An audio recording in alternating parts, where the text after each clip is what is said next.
the edges there, Kris? Like, was it having, tentacles or, information flow from those three domains? Was it having better models? Was it having better, faster computers, better access? What were the edges what made you better than the other people that were trying to do the similar things? Yeah. So it was, communication and being in with all the places, being able to access the brokers, like having rapport. I mean, a lot of it's relationships. These brokers got to trust you that you're going to be able to stand on, especially in the voice markets, because I mean, we were trading on Yahoo Messenger. I'm like, every single second of the day. I mean, I'm not even joking. It's like constant barrage of, I've got a chat thing up. I've got 50 blinking tabs on it. And you're like scrolling through them all to like make sure you're like, what the most recent bids and offers are. And this is point and click, right? You're like adjusting things in your model manually. You're punching numbers in and watching the other numbers change. Totally. And you also got the phone, like the upstairs has got the phone turret. So you're getting IM, you're getting shouted out. It can be like, how many times a day that it's like, hold on, you're getting talked over. It's like there's 30 voices at the same time. It's like you're in a blender, man. That's what it is. You're just in a blender. So so you're flipping between tabs, you're listening to all the brokers, and then you're on the floor, and then I'm yelling up, I'm on a headset in the pit, and I'm like, yo, so-and-so is this bid for these call spreads.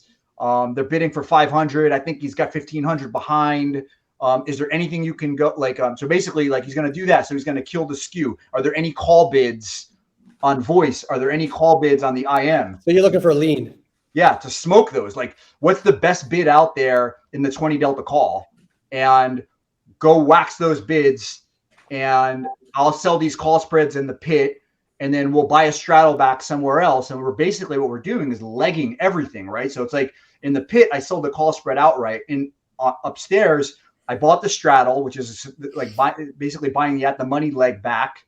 And then we sold the calls to somebody that was just bidding for calls. So like maybe there's some customer just wants to punt or whatever. They're buying calls for whatever reason. Like everybody's got all the customers got different motivations for what they're doing. Some are Delta traders, some are vol traders, some are everybody's got different motivation. One guy's just like periodically, he does this every month, whatever it is.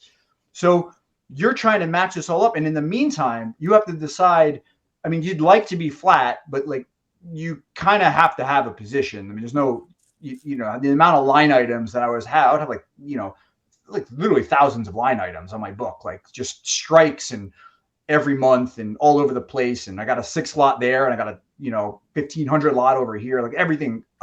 So between all that stuff, you're trying to figure out, what do I want my position to be? So in the middle of all this, who's smart? Like what flow out here is actually vol smart, so that I can figure out how I want to lean this book.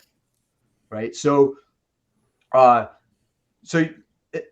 in the middle, so what's making you better is like you are accessing everything. Your tech is good enough to not, I mean, you didn't necessarily have to be the fastest. That would be great if you were, but you just needed to be good enough, mostly to not get picked off all the time.